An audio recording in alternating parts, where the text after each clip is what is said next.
and welcome to a long-awaited episode of JAMUCATE, the first one for 2025. And today we are jetting off on the new highway, We're moving on the new highway. Highway 2000, the pathway to the future. We're moving on the new highway. Remember that song that Highway 2000 did just make? Yes. Me did young, but I remember it all so well. And yes, we are mapping Highway 2000 or Trans Jam Highway. Hello everyone and welcome to another episode of JAMUCATE. I'm your host Ava-Kay McIntyre and I know you've been waiting for this one. We are mapping Highway 2000, which includes Trans Jam Highway, which is Highway 2000 East-West, and also the Jamaica North-South Highway. Literally guys, both highways are called Highway 2000. Yes, even though they're operated by two separate entities, but they're the same. And this video is just a continuation of those we did back in 2023, explaining our A and B roads. Yes, the road mapping codes. You know those codes that is similar to the US interstate system, you know, which if you're an American, you would notice where you have like I-95, I-5, I-20, and so on. In Jamaica, we have a similar system concerning our main roads and highways. It's just that culturally, we just don't use them. We rather call a road by its name, the name that was, you know, the person that it was named after. For instance, the Paul Bogle Highway, the Bustamante Highway, the PJ Patterson Highway, and so on. Yeah, we don't use a code thing like the Americans do, like I-95, I-10, I-5. We don't do that. We rather just call it the road by, you know, the person it was named after. But nevertheless, they are there for us to use. And trust me, if you are a frequent traveler across Jamaica like I am, I'm sure by knowing these codes, by knowing these highway codes, will help your commute easier to navigate. I implore you to go back and watch those JAMUCATE videos explaining our A and B roads. Now to Highway 2000, our T roads, and T stands for turnpike. And the word turnpike is really just another word for toll. It's just that we in Jamaica just don't use that word. You know, we really don't use a lot of things like the Americans do. We rather to follow the British. As you know, we were a British colony, so yes, that's where it's called. That's the reason for that. But turnpike means toll. So we have our A roads that are highways listed under the National Works Agency, the NWA. Our B roads, which are secondary main roads, also listed under the National Works Agency. And last but certainly not least, the king of them all, our turnpikes, our T roads, more popularly known as Highway 2000.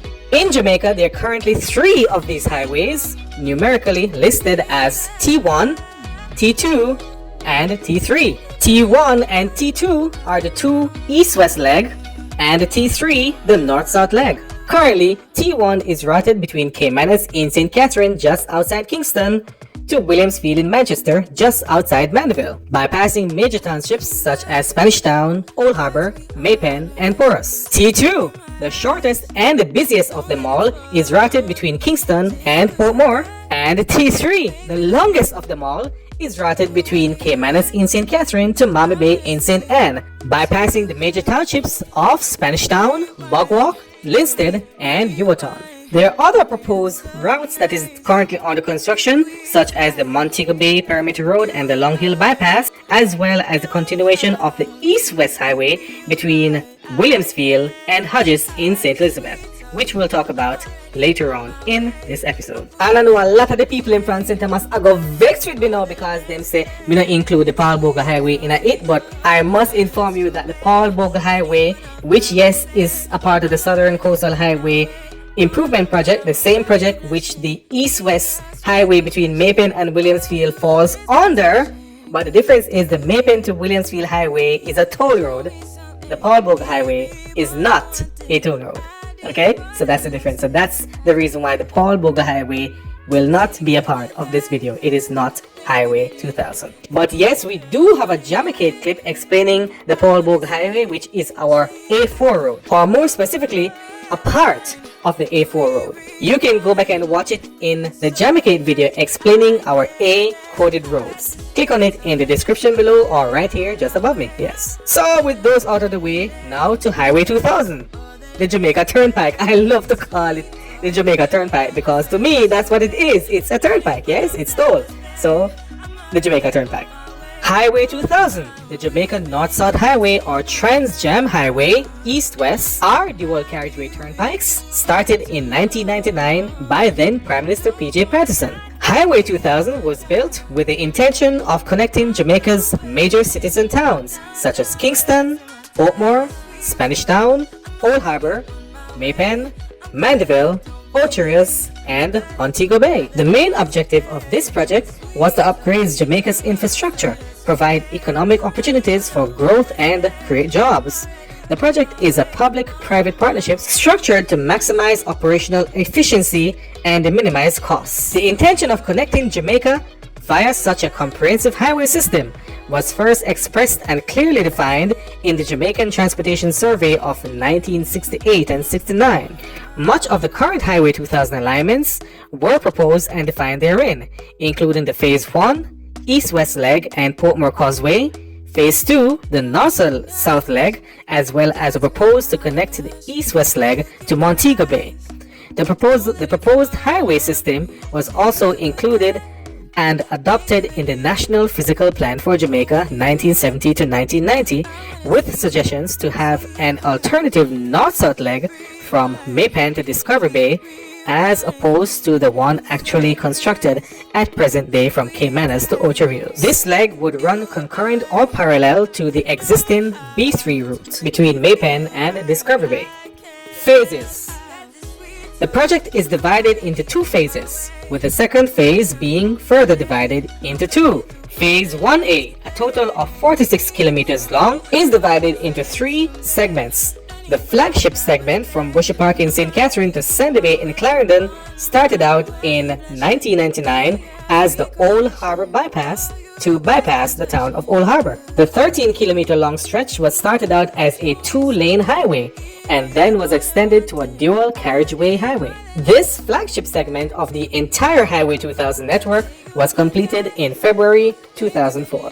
Segment 2 between Kingston and Bushy Park was then added as a 21-kilometer stretch completed in December 2004, and the Portmore to Kingston stretch, the shortest segment within the entire system, 5 kilometers long, was completed in July 2006. The shortest phase, Phase 1B, 10.5 kilometers long between Sandy Bay and Maypen, was completed in August 2012. Phase 1C between Maypen and Williamsfield in Manchester, 27.5 kilometers long, was completed in September 2023. Then we move to the North-South Highway, Phase 2A, 67 kilometers long, the longest phase in the entire network. The main connector between Jamaica's north and south coast is divided into three phases. Phase 1, the Mount Rosa Bypass, 19.3 kilometers long, which was completed in August 2014. Segment 2 between Caymanas and Linstead, constructed between May 2013 and December 2015, was opened in March 2016. And Segment 3, Monique to Ocho Rios, specifically Mami Bay, constructed between June 2013 and December 2015, was opened in March 2016. And there's Phase 2B, which is not yet in existence, but that proposed highway is expected to be routed from Williamsfield in Manchester to Hudges in St. Elizabeth, and probably further on to Montego Bay, meeting up with the Long Hill Bypass and the Montego Bay Perimeter Road.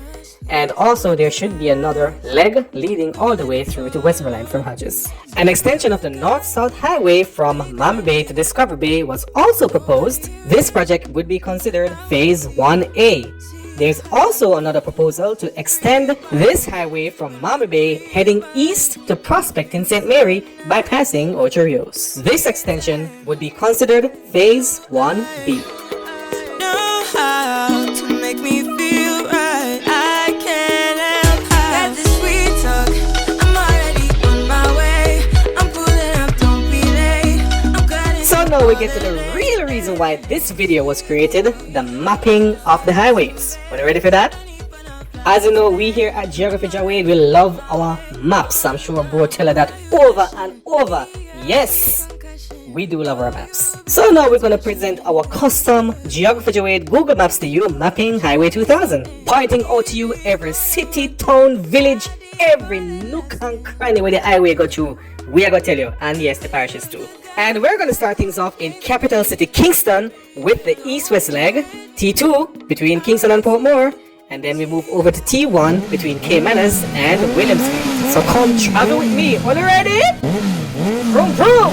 Let's go!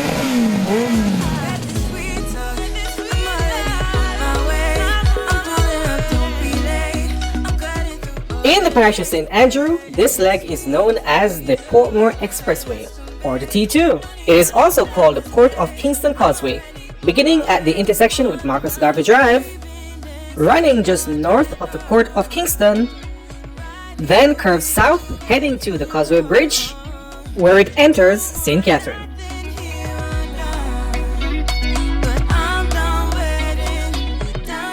This highway enters St. Catherine from St. Andrew over the Causeway Bridge and then heads south where it meets the Portmore Toll Plaza, the largest of its kind in the entire network. The highway then continues and curves northwest to meet Dyke Road where it terminates. Dyke Road serves as a T2 subsidiary to connect with the T1. At Caymanas where Dyke Road meets the T1, the highway, which is now the PJ Patterson Highway, branching off with Mandela Highway, then heads southwest, bypassing the city of Spanish Town. Then it meets the Spanish Town interchange, and then heads further west through to the Vineyards Toll Plaza at Bushy Park. The highway then continues west, bypassing the town of Old Harbor and meeting on that town's interchange, and then continues further west through to the next interchange at Freetown in Clarendon. And yes, the highway now leaves St. Catherine for Clarendon.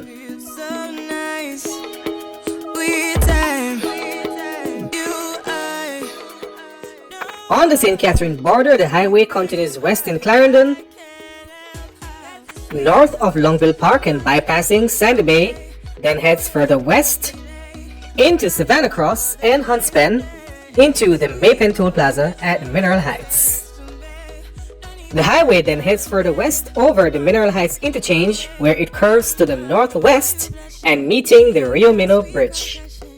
At the Maypen interchange, the highway is no longer the PJ Patterson Highway, it is now the Maypen to Williamsfield Highway, heading further west, bypassing Osborne Store and Tollgate through to Clarendon Park, where it meets the Clarendon Park Toll Plaza.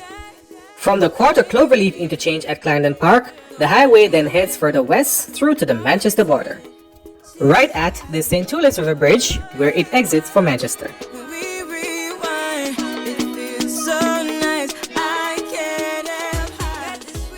In Manchester, at the St. Tullus River Bridge, the highway then heads northwest through the hills, south of Scotts Pass, Witnessstern and Porus, and north of Harmons, then curves north, intersecting with the A2 just outside Porus.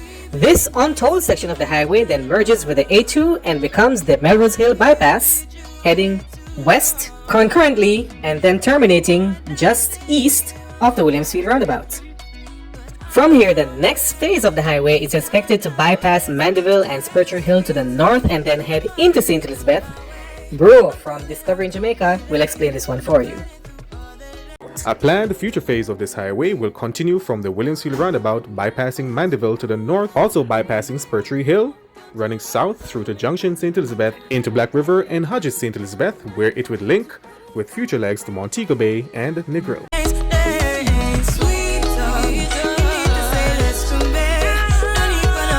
In St. Catherine, the T3 begins at Caymanas, junctioned with Mandela Highway, then heads north from the Caymanas Toll Plaza, and then heads west by passing Spanish Town to the north, all the way through to the Angels Quarter Cloverleaf interchange, and yes, meeting the Angels Toll Plaza. Then it crosses over the Rio Cobre and the A1, then continues northwest over the hills of Bob Walk, the highest point within the entire Highway 2000 network. Then it heads north through to Linstead, where it interchanges with the A1 at a Quarter Cloverleaf interchange in Linstead. The highway then continues north, where it passes the Jamaica North-South Highway office right there on the east.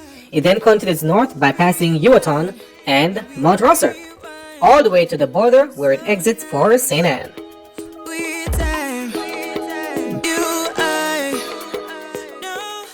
In St. Ann, the Edward-Seaga Highway continues north through to Unity Valley, where it meets that toll plaza and interchange. From Unity Valley, the 2-3 then continues north through Montego, up into the hills to Golden Grove, where it meets another quarter cloverleaf interchange. The highway then continues north, meeting the Montego Bay Toll Plaza, and then curves east by passing Steertown, with another big curve around Steertown through to the Montego Bay roundabout to where it terminates. And as you know, currently in the parish of St. James, yes, my own parish, the Montego Bay Perimeter Road and the Long Hill Bypass are now under construction. This project will also be a part of the east-west leg of Highway 2000, connecting with the proposed highway from Hudges, which will technically be a north-south highway. When you look at the map, yes, so make we look at it now. So the alignment of the proposed T4 highway is expected to begin at Montpelier, well just south of Montpelier, and then head north through the hills, west of Mount Carey and Anchovy, and then curves east south of Bogue through Gordon Crossing, where it will intersect with the Montego Bay Bypass at Fairfield Avenue. West Green Avenue, Fairfield Avenue, and a portion of Howard Cook Boulevard will be integrated to the Montego Bay Bypass. Then it heads east over the Montego Bay River, home to Jamaica's longest 4-lane bridge. Then heads north west of Cornwall Courts, through Salt Pond, and then into Iron Shore, where it terminates, intersecting with the North Coast Highway.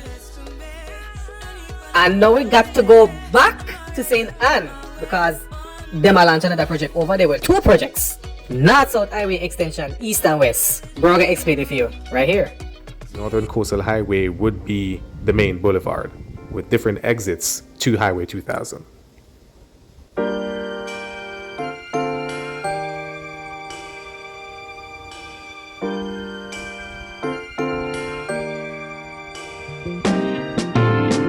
Now, as we're zooming from above, our Design Jamaica Google Map shows us where the entire length of the highway will be routed.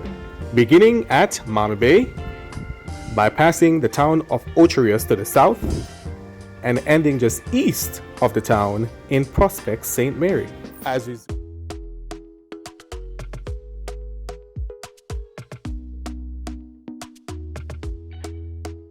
Talk to me nice, talk to me honestly. Look in my eyes, don't let it fall on me. Say you a good guy, make me believe it. Don't wanna hear it, I wanna see it. See how rewind when we rewind. Feels so nice. We time, you I know how to make me feel right. I can't help how this sweet talk. I'm already on my way.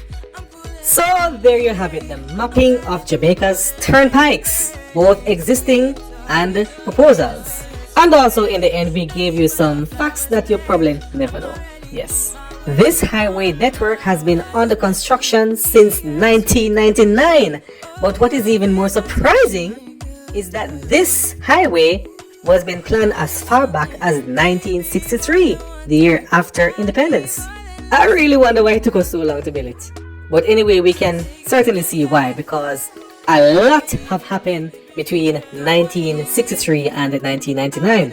A lot of rebirth and growth of many rural towns, places that were proposed to have substantial growth and development were shifted to other areas. One such example, the original alignment of the North-South Highway between Maypen and Discovery Bay, which never happened. At that time, Maypen was the fastest growing rural town in the entire Jamaica. So no wonder why Maypen was chosen as the southern point to connect Jamaica's north coast and south coast. In latter years, we saw where the growth have been shifting further east, closer to Kingston.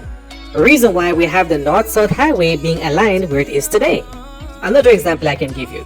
the original alignment of the east-west highway between Maypen and Montego Bay, bypassing Mandeville to the north, heading through the hills of Mile Gully, Balaclava, Catadupa, and yes, ending up where the now proposed Montego Bay Perimeter Road is being built. Now that population growth and development is being shifted from the northern part of St. Elizabeth to the south, the highway is now proposed to go in that direction, connecting Junction, Southfield, and Black River to the network. So that goes to show us how much we are living in a fast-paced, fast-growing, and ever-changing society. So what worked then, no must work now. And I can give you more example, like how the North Coast is booming, that them now have to propose an extension of the North-South Highway between Ocho Rios and also heading west to Discovery Bay. What time? Cause I'm not watch the video them if them too long. Time is money. Alright, no, that video again too long. So that's where we ended on this episode of JAMUCATE, Mapping Jamaica's Toll Highways. If you are a new subscriber, we welcome you to the family. If you are just viewing and have not yet subscribed, wait, man. Press the subscribe button, man. It won't cost you a thing, I promise you that. With viewers like yourself who subscribe, like, share, and comment on our videos, it will help the algorithm to push our videos to other viewers like yourself who are intrigued and exciting about topics like this, which will help our channel to grow. And don't forget, we are on a mission to 1,000 subscribers by December 31, 2025. Help us to achieve the goal for real. Until next time, this has been JAMUCATE. My name is Ava-Kay McIntyre. Peace out. Brought to you by Films by Jawade. Follow us at Films by Jawade on Facebook, TikTok, and Instagram.